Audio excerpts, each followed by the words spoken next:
bien le difficile exercice de reparler devant une partie d'entre vous en essayant de raconter la même histoire mais un peu différemment, parce que sinon vous allez trouver que je me répète, tout en gardant quand même à l'esprit que tout le monde n'était pas là il y a 8 jours et qu'il y a des choses à expliquer.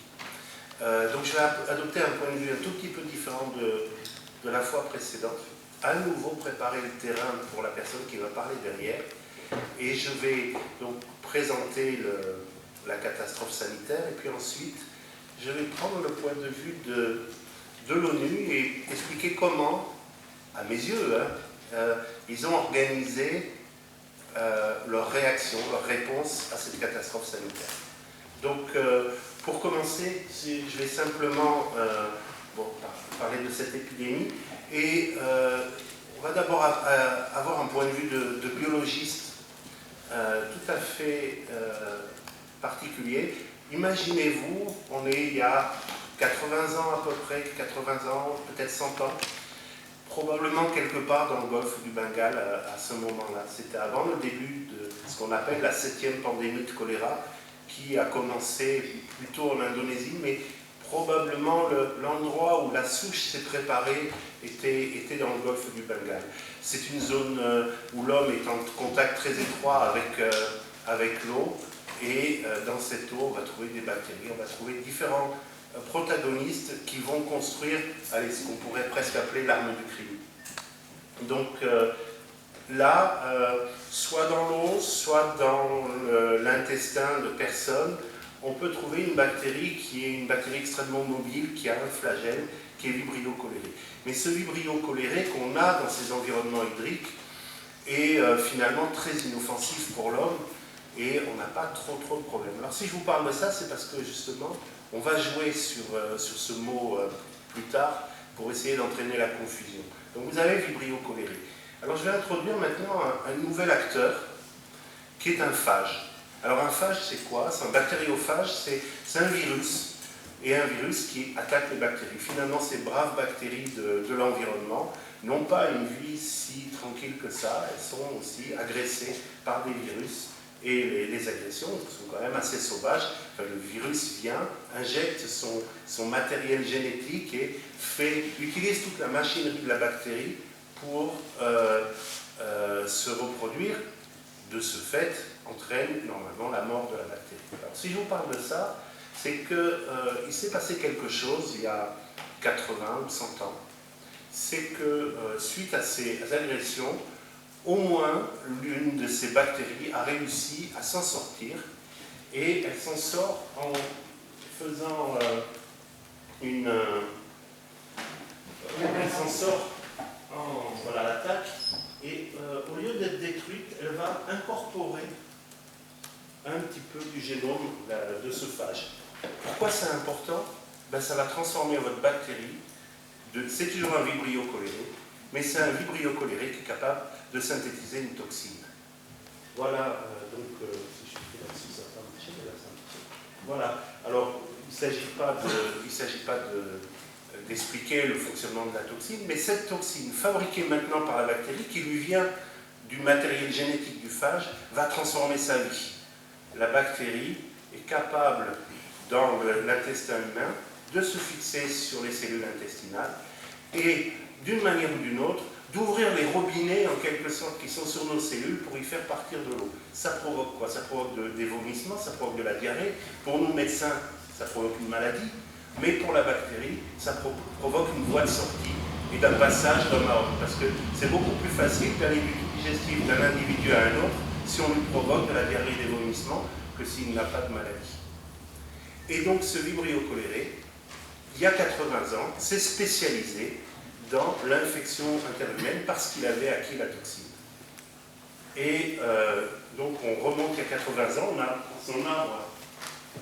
son arbre généalogique qui commence là, et vers les années 1950, on a ce Vibrio cholerae qui s'est spécialisé. Son nom, c'est Eltor, je ne sais pas s'il est écrit ici, E-L-T-O-R, du nom d'un lazaret qui se trouve dans le Sinaï.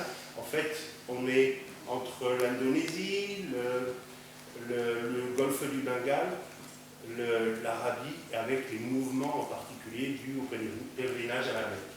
Et ensuite, tous les germes qu'on va isoler pendant les épidémies de choléra durant ce qu'on appelle la 7e pandémie, qui va vraiment démarrer dans les années 60, sont des descendants de ce vibrio choléré Elton. Donc c'est une histoire qui a commencé à ce moment-là, et finalement, on a cette diffusion en vague épidémique au niveau du monde, et ça, on appelle ça une pandémie. Voilà la 7e pandémie qui se met en place. Et dans cette 7e pandémie, Haïti avait été épargné, comme Haïti avait été épargné par toutes les autres pandémies avant. Mais là, maintenant, dans cette 7e pandémie, vous avez la souche haïtienne qui est là, juste au bout. Déjà, hein, je ne vous cache rien, en bleu, c'est les souches d'Asie. Vous voyez bien sûr que c'est une descendante des souches d'Asie qui sont là en ce moment. On a maintenant Vibrio choléré, à la fois dans le milieu aquatique, et un Vibrio choléré O1N-Tor, qui lui provoque des épidémies de choléra, et qu'on va avoir dans nos cellules intestinales. Et donc c'est ce que je peux présenter comme sorte de Dr Jekyll et Mr Hyde, mais ce changement n'est pas un changement qui se fait tous les jours, etc. Ça s'est fait il y a 100 ans, ça se refera peut-être une autre fois, mais ce n'est pas quelque chose de si simple. Mais ça a été présenté comme ça, et finalement, on a cette confusion qui, lorsqu'on ne connaissait pas le génome, parce que les travaux que je vous ai montrés sont des travaux récents, quand on ne connaissait pas bien la phylogénie des souches de Vibrio choléré, on pouvait se poser des questions. Donc on a Vibrio choléré dans l'environnement, avec une multitude de souches, et puis un clone spécifique qui a émergé, et qui est le clone responsable de la maladie, qui est une maladie transmise beaucoup par l'eau, du contact malade à malade, et aussi par l'eau, donc une eau non sécurisée. Les gens qui vont prendre l'eau à la rivière dans certains pays sont largement à risque, et ensuite qui va donner ces épidémies qu'on peut voir ici. Et puis cette maladie qui, rappelez-vous, diarrhée, vomissement, ça donne une déshydratation, et c'est cette déshydratation qui peut tuer quelqu'un en quelques heures. Donc, au départ, c'est un problème biologique. Maintenant, comment de ce problème biologique, de maladie, etc., on fait un désastre sanitaire? Voilà ce qui s'est passé. Alors Haïti était déjà fragilisé puisqu'il y avait eu un tremblement de terre quelques mois auparavant, au mois de janvier 2010, l'épidémie débutant en octobre, donc 9 mois plus tôt, un tremblement de terre qui va toucher la région de Port-au-Prince, qui fait des dégâts énormes. Et pour ce qui nous concerne, en plus, beaucoup de personnes se retrouvent avec leurs maisons détruites et vont vivre dans des camps, et c'est considéré comme aussi un point de fragilité, peut-être pas tant que ça, parce que qui dit camp dit approvisionnement en eau, et finalement ça a été plutôt une zone de protection, mais globalement le pays est fragilisé. Haïti, en octobre 2010, ce sont des élections. Et là, on a peut-être les 6 principaux candidats. Je pourrais vous dire que la personne arrivée en tête au premier tour, Mirland Maniga, la personne arrivée en deuxième, c'est Jules Célestin, le troisième, c'est Joseph Martelly. Je vous passe les 4, 5 et 6. Et donc, qui a été élu? C'est comme en France, on prend les 2 premiers et on le met, donc, a été élu Joseph Martelly parce qu'il y a eu des pressions pour écarter un des candidats et faire passer. C'est vrai qu'il avait un profil tout à fait intéressant, vraiment, c'était un chanteur de carnaval, donc tout à fait prédestiné à être le candidat idéal. Voilà, donc passons, c'est quand même la période des élections. Et puis il y a, alors Haïti n'est pas en guerre, il n'y a pas d'armée qui est venue attaquer, il y a eu quand même des troubles, mais c'est plus un problème d'instabilité politique et aussi de problèmes de police. Donc est-ce que c'est tout à fait adapté de mettre des troupes militaires pour faire ça? Je vous laisse réfléchir. En tout cas, là, c'est en train de changer, on en parlera peut-être. Mais Haïti a donc une mission, je dirais, donc occupée, en tout cas c'est le point de vue d'un certain nombre d'Haïtiens.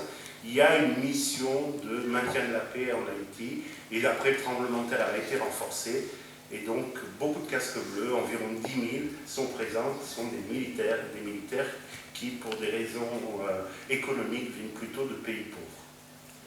Et dans ce cadre-là, ces militaires, un contingent de soldats népalais va venir au mois d'octobre 2010 pour assurer la relève des troupes qui sont là-bas. Ce contingent va en partie s'installer près d'une ville qui s'appelle Mirbale et dans un camp qui est dans un petit village, mais c'est un village avec une vingtaine de maisons très très isolées qui se trouvent donc quelques kilomètres au sud de Mirbale. Je mets les choses dans le désordre, on ne savait pas ça à cette époque-là, mais quand on s'intéresse à la gestion des eaux usées de ce camp, et en particulier les eaux, ce qu'on appelle les eaux noires, celles qui sortent des toilettes, eh bien on avait même carrément à l'époque des tuyaux qui reliaient les fosses septiques à la rivière en dessous. Quand il y avait un peu trop dans les fosses septiques, ils vidaient par ces tuyaux. Ceux-là ont été enlevés, je vous montrerai. Et il y avait aussi des drains qui descendaient vers la rivière en dessous. Donc c'est là un moyen de se débarrasser des matières fécales non traitées. Et puis il y avait cette fosse septique à ciel ouvert, pas du tout fermée. Je suis allé sur place, dès qu'il pleut, ça passe derrière, ça s'écoule vers la rivière. Donc de toute façon, même si les camions venaient vider les fosses septiques, ils le vidaient là et ça repartait de toute façon dans l'environnement haïtien. Et en dessous, finalement, coule une rivière, tranquille, mais enfin quand même, quand on la traverse, on a de l'eau jusqu'aux cuisses et ça fait 5-6 mètres à traverser, il y a déjà un certain courant. J'insiste pour le courant parce qu'il y a le problème de dilution. Si on veut dépolluer, la première chose qu'on fait, c'est qu'on dilue, mais à condition de ne pas en trop en mettre. Alors, cette situation a fait l'objet d'un rapport que je n'ai pas, parce que ce rapport est resté confidentiel, mais il y a eu au mois de novembre une étude faite qui a montré que ce n'était pas le seul camp qui était comme ça, c'était vraiment quelque chose d'assez commun dans la gestion des camps de soldats, que les eaux usées soient balancées comme ça dans la nature. Et même plusieurs années après, et c'est le rapport que je vous montre, que vous pouvez trouver sur Internet, vous aurez à nouveau un audit qui va dire que la gestion de ces matières fécales et de ces eaux usées n'est pas satisfaisante. Par exemple, il y a toujours des fosses septiques qui débordent, ou il y a bien une personne qui vient vider avec un contrat, donc avec un camion citerne, mais par contre, tout ce qu'on lui demande, c'est de dire j'ai bien pris le chargement, après ce qu'il en fait, personne ne sait, et c'est évidemment dans un endroit comme Haïti, ça veut dire que ça partait dans la nature. Donc ça, même des années après, c'était comme ça. Et finalement, si je fais la synthèse de cette situation, il y avait ces tuyaux-là qui allaient directement des fosses septiques vers la rivière, il y avait cet endroit-là où les camions pouvaient déverser leur matière fécale, et c'est probablement ce qui a donné l'explosion épidémique. Et il y avait cette fosse septique-là, à côté du village, qui aussi pouvait se déverser dans les petits ruisseaux, et tout ça arrivait dans la rivière ici. Il ne restait finalement qu'à mettre le feu aux poudres et à déclencher l'épidémie. Vous comprenez maintenant, ce que je voulais vous dire, c'est avec ces mouvements de troupes, qui n'étaient pas du tout examinés, pas du tout protégés, ni par des traitements, ni par des vaccins, et les conditions dans lesquelles ils étaient hébergés, la fragilité du pays derrière, cette chose-là, cette épidémie, avait tous les risques d'arriver. Il suffisait que le point de départ soit en épidémie, et c'est ce qui s'est passé en octobre 2010, il y avait une épidémie à Katmandou. Il y a eu d'autres, pour le choléra ça se voit, il y a très certainement eu beaucoup d'autres maladies importées, des fièvres typhoïdes, des hépatites, mais ça se voit moins bien en termes d'épidémie. Et dès les premiers jours de l'épidémie, donc probablement une histoire de camion avec la fosse septique déversée d'un coup, je vous expliquerai pourquoi, et tout ça va dans un fleuve, et le fleuve va jusqu'à la côte, et sur la côte, il y a une zone de plaine qui va jouer le rôle d'amplificateur de l'épidémie. pour pouvoir, parce qu'on est sur un fleuve, et vous verrez, il est important, pour pouvoir expliquer qu'il y ait des cas avec la dilution, il fallait qu'il y ait quand même beaucoup de bactéries déversées dans le fleuve. Ça ne peut pas être autrement. Et heureusement, parce que sinon ce serait une catastrophe gravissime de penser que quand on met quelques bactéries dans un fleuve, elles se multiplient au point d'empoisonner totalement le fleuve. Donc il y avait une épidémie chez les soldats. On en a des témoignages. Évidemment, il n'y a pas eu d'enquête là-dessus, on n'a pas eu le droit d'aller voir, mais il y avait cette épidémie. Donc une concentration dans la fosse septique et le déversement a été, cette histoire de concentration et déversement a été quelque chose de vraiment calamiteux pour Haïti. Donc une fois arrivé là, le choléra est arrivé dans la ville de Mirebalais. Vous voyez déjà que la rivière commence à être un peu plus grande parce qu'elle prend d'autres cours d'eau. Et à Mirebalais, très rapidement, à partir du 16-17 octobre, il y a déjà une cinquantaine, même 80 cas le 16 octobre. Et puis le 18 octobre, on a là vraiment une flambée importante, jusqu'à 300 cas par jour. C'est tout à fait exceptionnel déjà, et ça va passer quasiment inaperçu, tellement la flambée en aval sera encore plus forte. Et donc la fosse septique a circulé sur un fleuve qui est devenu vraiment important pour arriver dans une zone de rizière. Et dans cette zone de rizière, bon, les gens récoltaient le riz, il y avait énormément de gens qui travaillaient.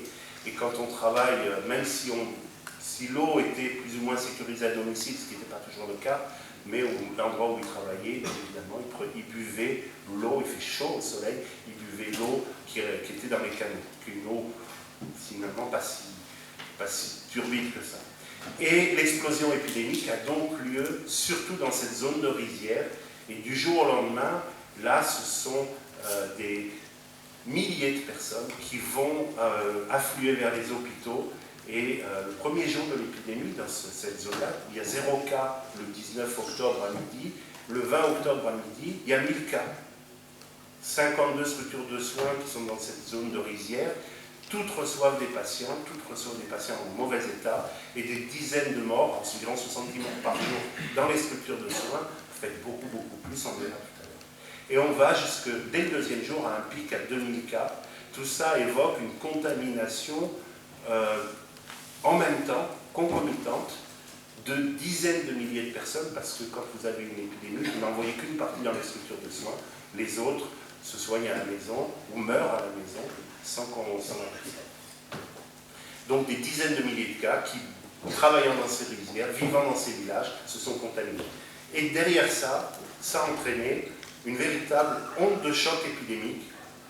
Là, c'est la situation au mois d'octobre, puis en novembre, puis en décembre, puis en janvier. Vous voyez une espèce de vague épidémique.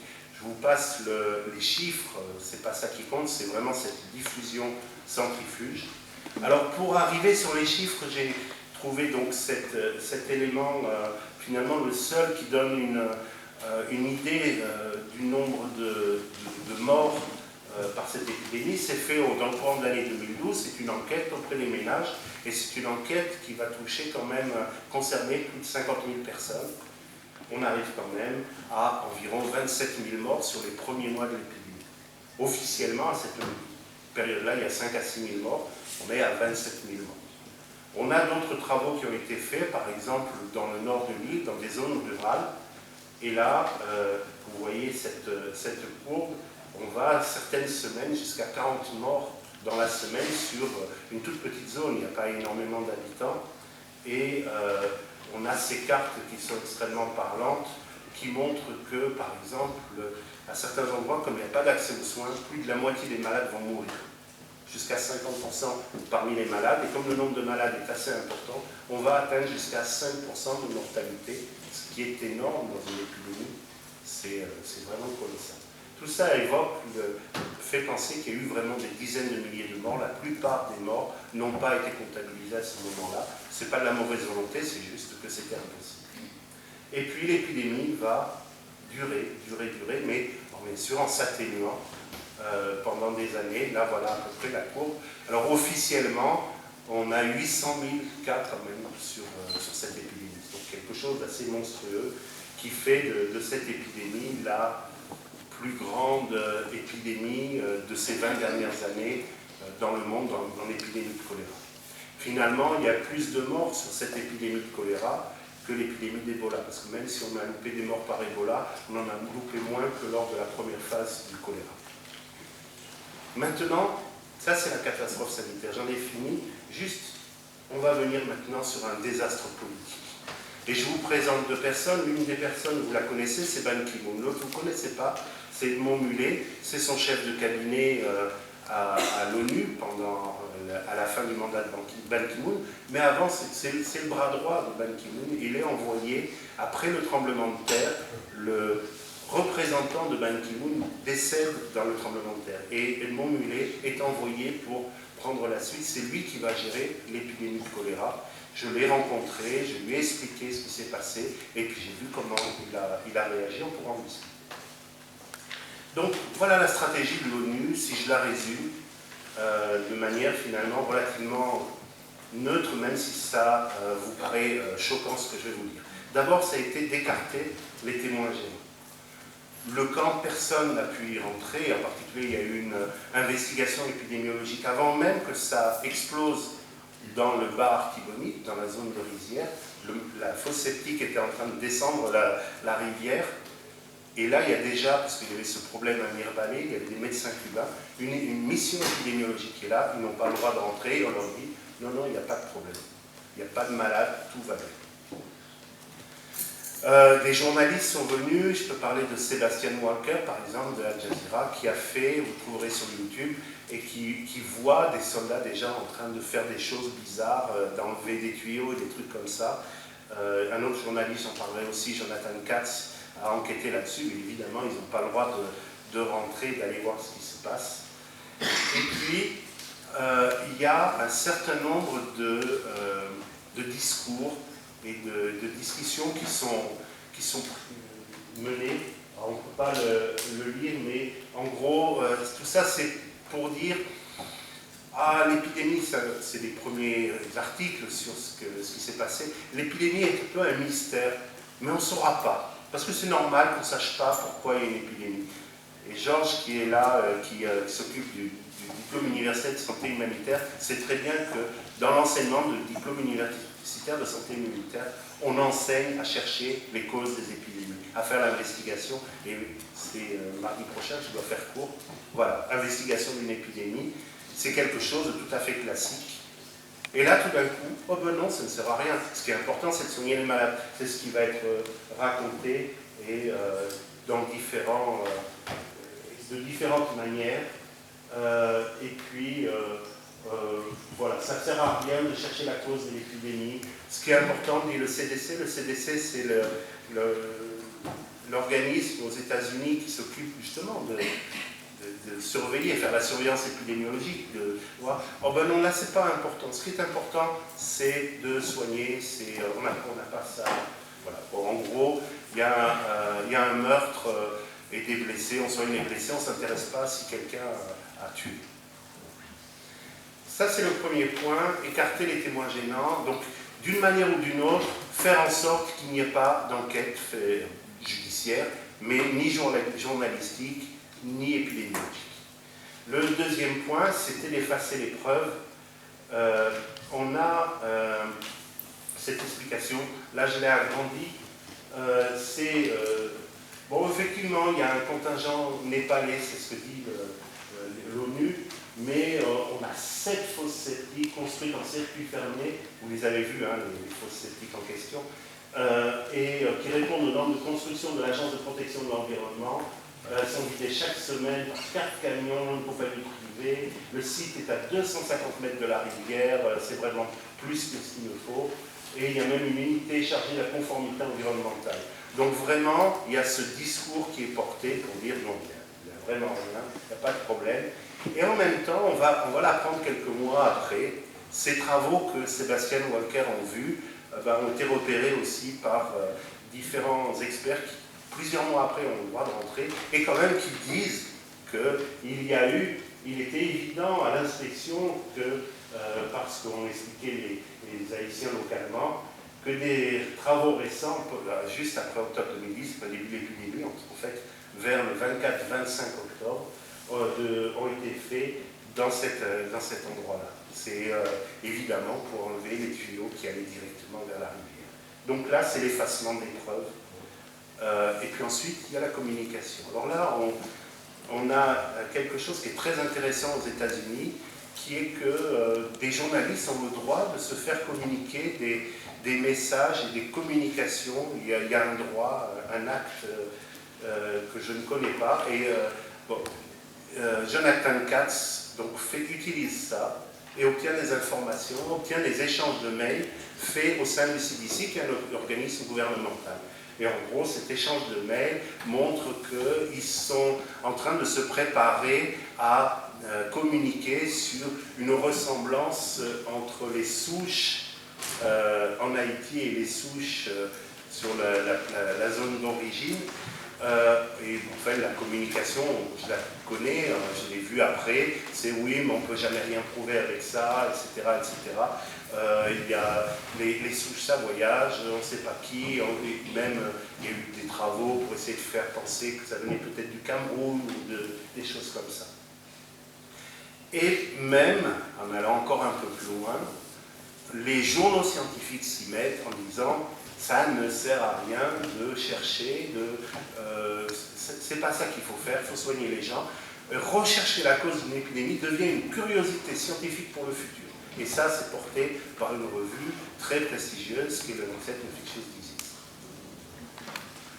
Voilà, donc la communication est verrouillée. Maintenant, c'est pas suffisant, il faut orienter vers une autre piste. Et vous vous rappelez cette histoire de choléra environnemental, cette confusion liée au nom et liée au fait qu'on n'avait pas encore tout à fait toutes les informations, même si les gens pouvaient se douter de la différence entre le vibrio cholérique qui donne les épidémies avec sa toxine et les autres.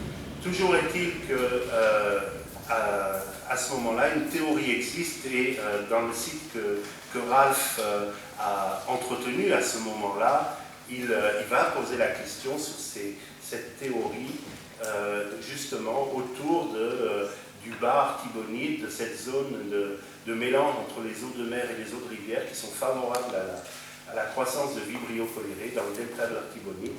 Et c'est ça qui est mis en avant. Et cette mise en avant est gênée quand même par les tout premiers documents qui sont sortis, vraiment le premier jour de l'épidémie. Alors là, ça gêne un peu, mais encore pas trop. C'est une carte de OCHA, ce sont deux documents que je vais vous montrer qui sont du 22 octobre. C'est une carte de OCHA qui montre que le choléra, il était loin des zones de tremblement de terre qui sont marquées là, avec l'endroit où sont les réfugiés. Donc c'est pas lié au tremblement de terre, parce que ça c'est une hypothèse qu'on va essayer de mettre en avant. C'est pas lié directement, cette zone-là n'est pas touchée. Et puis, donc ils expliquent avec cette flèche que bon, des renforts du matériel a été envoyé, mais ça se tient là. Mais regardez bien cette flèche et regardez bien ces zones roses, ça pourra vous intéresser tout à l'heure.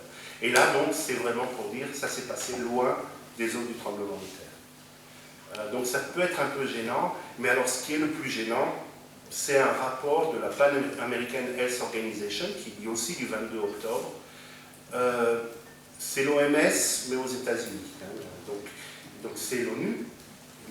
Ils sont basés à Washington, mais évidemment du monde sur le terrain. Et ce rapport, il est gênant parce qu'il montre cette carte. Alors quand vous voyez cette carte, on n'a pas besoin d'avoir fait des études très compliquées pour comprendre que l'épidémie, dès le début, suit le trajet d'un fleuve, et vous savez bien qu'un fleuve, l'eau va dans un sens et pas dans l'autre. Donc ça va d'amont vers aval. Et quand on voit ça, on se dit, on a furieusement envie de savoir ce qui se passe en Irlande. Très clairement, l'OMS n'a pas eu cette envie-là, le CDC non plus. Et là, ça posait un vrai problème. Mais, à cœur vaillant, rien d'impossible. Allons, on va essayer de démonter ça et quels moyens on va utiliser.